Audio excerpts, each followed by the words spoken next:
Inclusive, um dos fatores que a gente indica para o pessoal, né, é uma ronda frequente também na maternidade, né, que é o piquete ali, o piquete mais próximo da sede, do curral, onde que o pessoal sempre fica à vista ali, os animais que sempre ficam à vista, né.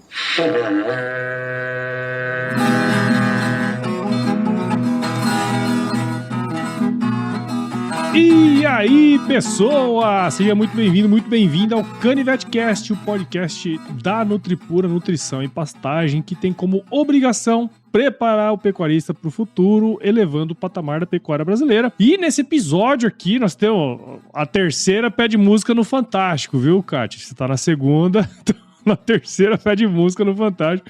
Nesse episódio aqui nós vamos falar sobre os cuidados com a sanidade na cria, na fase de cria. E como eu já adiantei aí, a gente tá aqui com a Kátia Tonhar, que é pós-venda na Nutripura e tá à frente lá do projeto de sanidade animal da empresa, né? A Kátia é médica veterinária pela Universidade Federal de Goiás e possui residência em clínica e cirurgia de grandes animais também lá pela UFG. Kátia, muito obrigado por estar aqui com a gente de novo, né? E seja super bem-vinda aqui ao CanivetCast. Opa, obrigada aí, Paulo.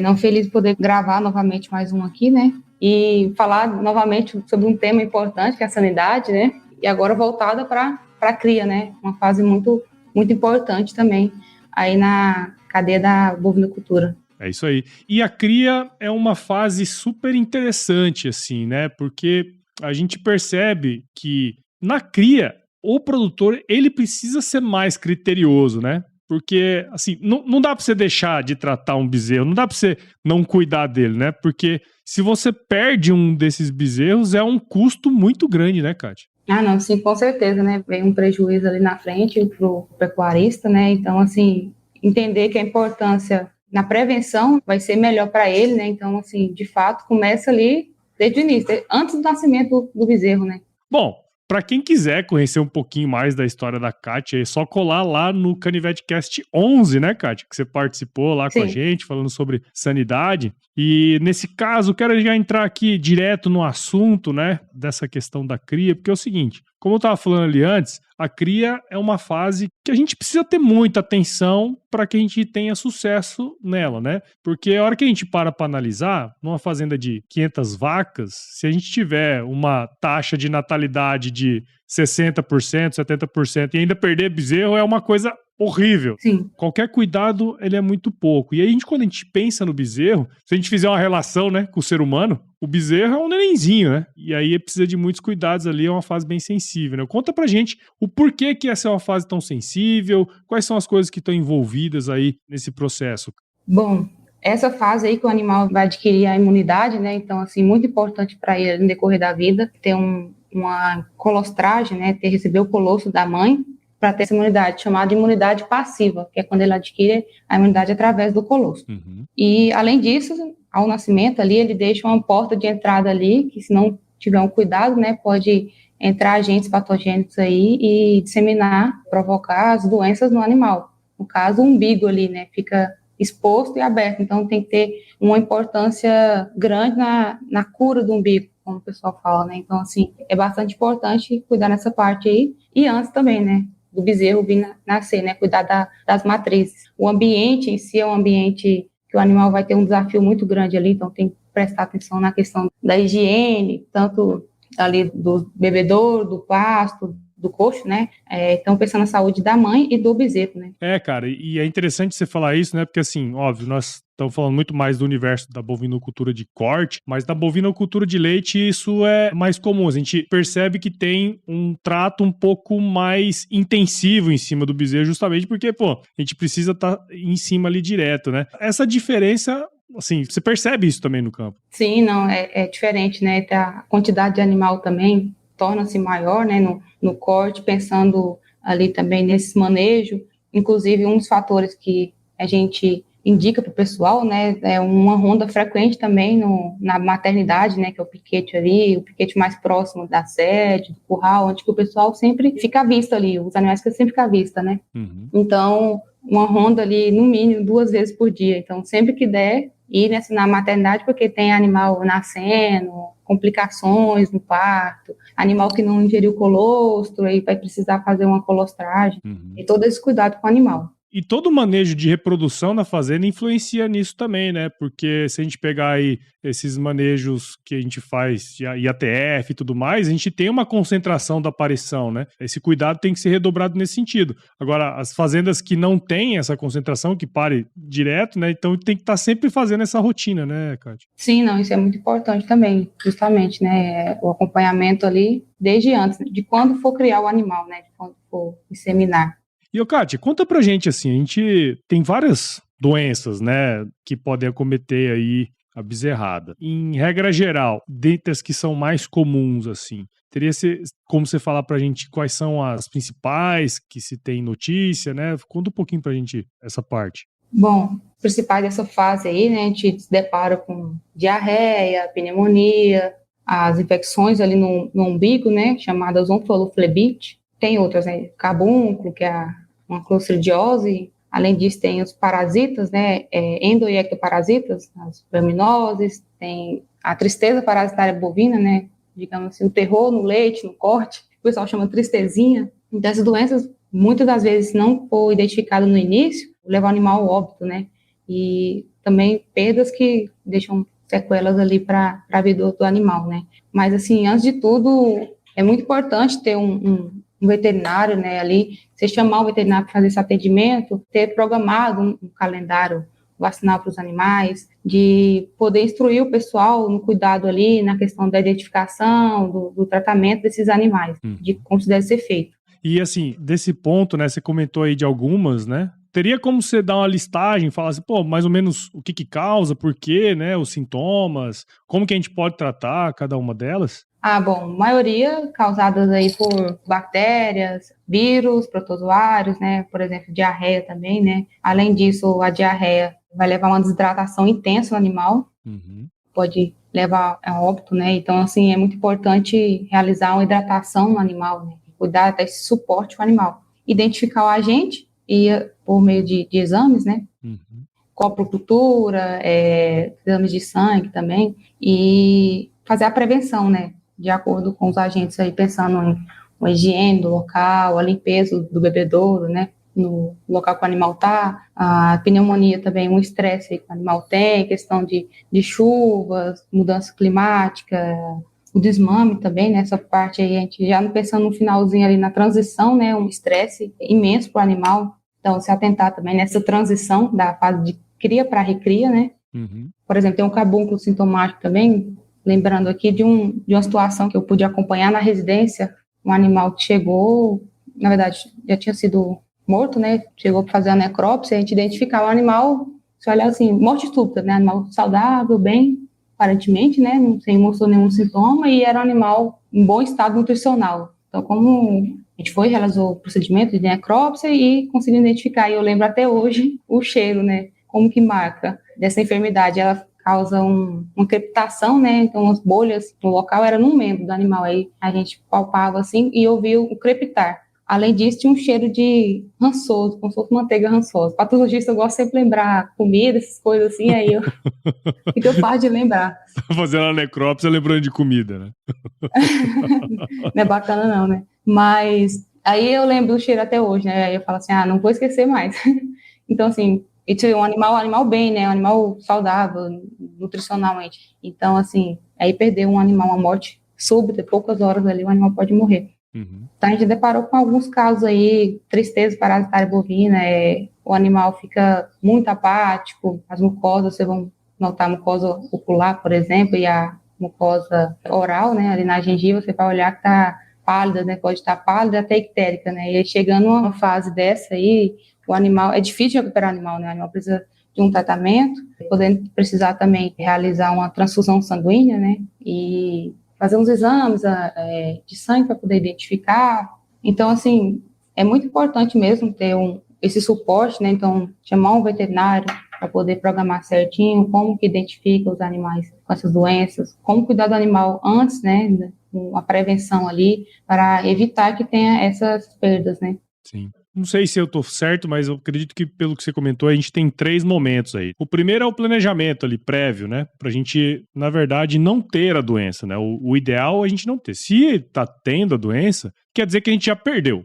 dentro desse processo. E tem um outro ponto que é a detecção, da gente entender os sintomas e depois disso saber como agir, né? Porque eu acho que se você tem um planejamento já prévio, você consegue prevenir muita coisa. Mas eu acho que isso que você comentou, né, passando doença por doença, falando um pouquinho dos sintomas, até pra gente, na hora ali que tiver fazendo os manejos, a gente ter noção disso e poder tomar a melhor decisão para tratar também aqueles animais, né? Não, justamente, essa parte é muito importante, né? É aquela história, igual você falou, perdeu aí, mas a gente tenta voltar, né? E recuperar e usar aquele animal ali para a gente aprender aquela situação para os próximos não ter, né? Então, sempre pensando na prevenção. Uhum. Igual fala da necrópsia, é um diagnóstico de rebanho. Você perdeu um animal ali, esse animal vai te, fazendo o diagnóstico correto, né?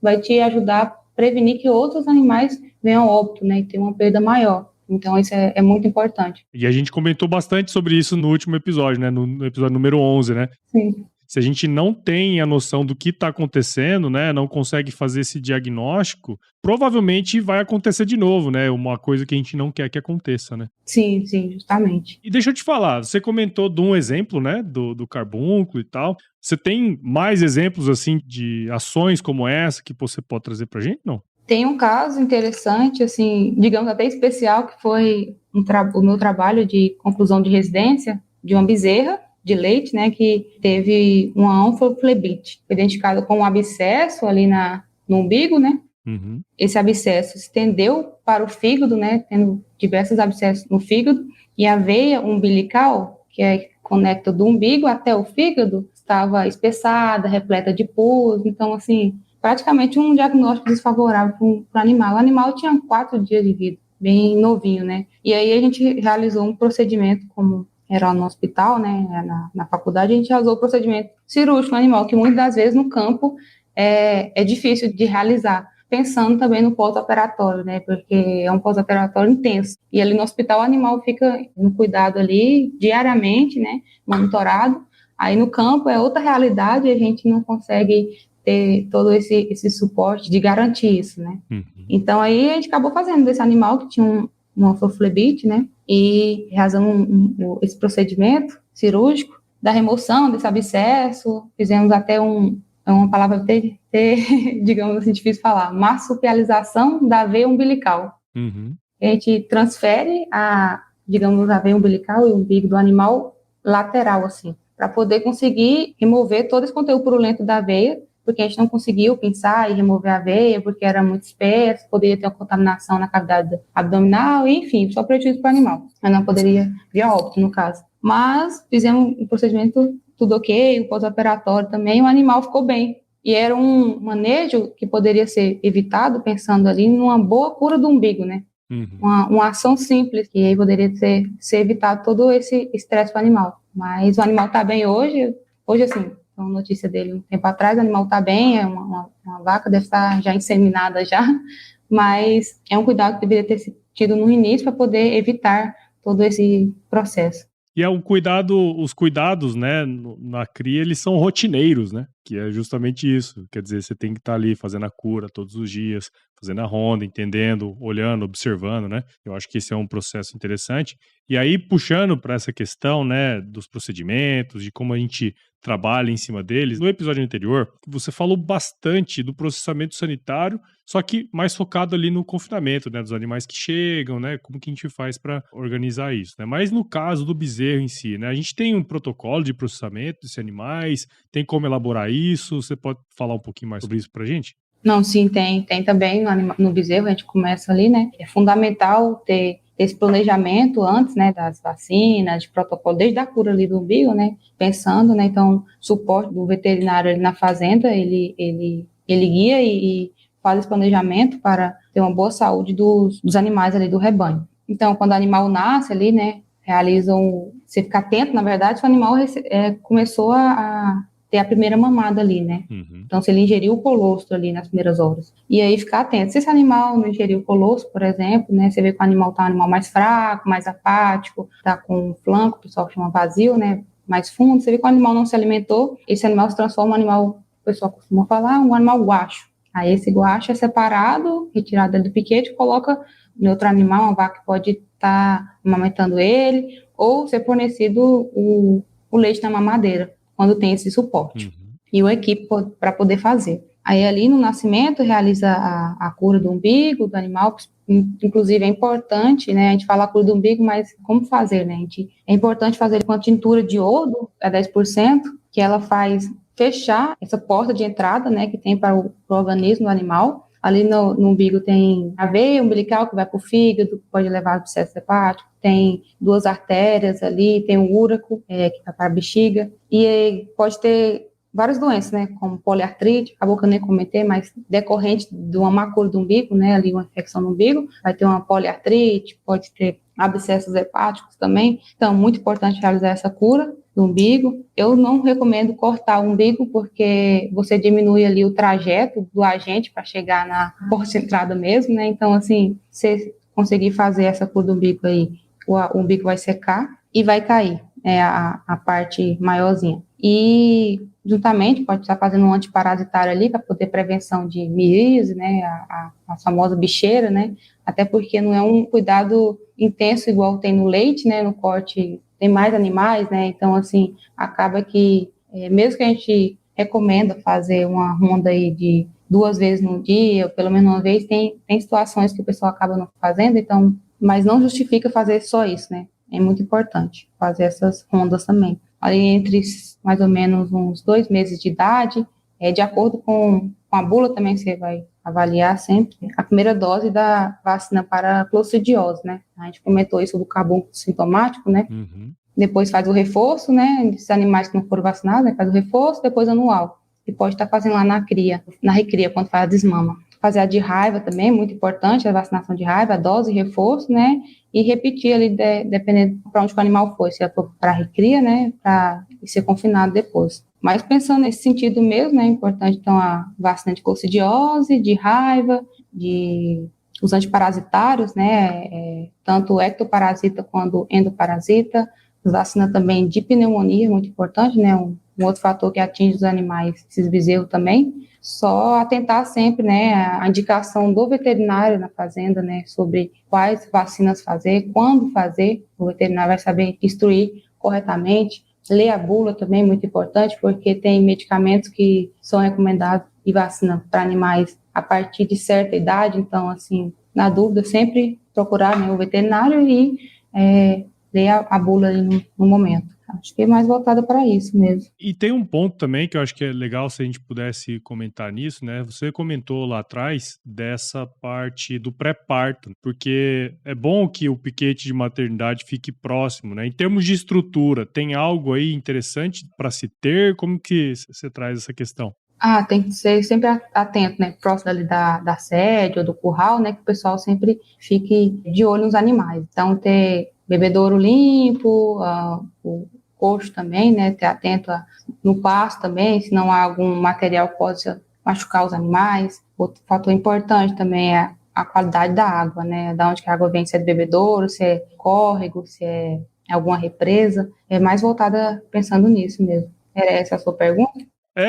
Mas para entender a estrutura, né, que a gente precisaria de ter, onde que tá e tal, né, eu acho que é legal a gente falar disso também, porque é um cuidado, né, que a gente precisa ter antes do parto, né, e aí depois aquele ambiente que vai ajudar a desenvolver o animal, né. E tem a questão também, acho que é nesse momento, logo depois que nasce, alguma coisa assim, que a gente identifica também os bezerros, né. No leite isso é muito comum, né, no corte nem tanto, né. Sim. Mas existe também. Não tem identificação, você fala de brinco, essas coisas Brinco, assim, né? Tatuagem, para identificar o animal de qualquer a mãe, né? Identifica o animal ali a partir desse momento. Aí depende muito também do manejo de cada fazenda e cada foi recomendado, né? Tem, às vezes faz quando o animal está mais próximo ali da desmama, depende da desmama, se é uma desmama precoce ou não, né? Mas faz essa identificação, é muito importante saber. Legal, muito bom então, Kátia. A gente falou aí bastante, né, da necessidade que a gente tem de fazer um bom trabalho na cria, né? Porque, assim, quando a gente fala de sanidade, o ideal é a gente não ter doenças, mas que é justamente esse trabalho que a gente tem feito de prevenção, né? E as principais doenças, né? O que causa, como que a gente pode trabalhar em cima disso. E eu acho que esse protocolo, acho que é legal, né? A gente poder falar. Acho que até no blog Canivete vai ter isso escrito também, né? Mais estruturado para a gente colocar aí para o pessoal ler e acessar também, né? Mas se a gente seguir os protocolos direitinho, ter todo o cuidado com o ambiente também, né? A gente vai conseguir prevenir mais as doenças nessa fase que é tão importante. Sim, não, com certeza. Inclusive, a sanidade é isso, né? É higiene, saúde e bem-estar animal, né? Então, juntando esses 3 itens aí é o que, digamos, resume, né? Então, e fora isso, a prevenção, né? Que é o principal. Bom, Kátia, muito obrigado aí de novo por você participar aqui com a gente, né, no Canivete Cast. Tenho certeza que quem ouviu a gente entender um pouquinho mais sobre essas questões relacionadas aí a um bom manejo sanitário na fase da cria, né, que é super importante. Então, queria agradecer a você e parabenizar você pelo seu trabalho aí, viu? Obrigado. Opa, obrigado eu aí, Paulo. Novamente feliz por gravar com você, um pouco nervosa, mas saiu.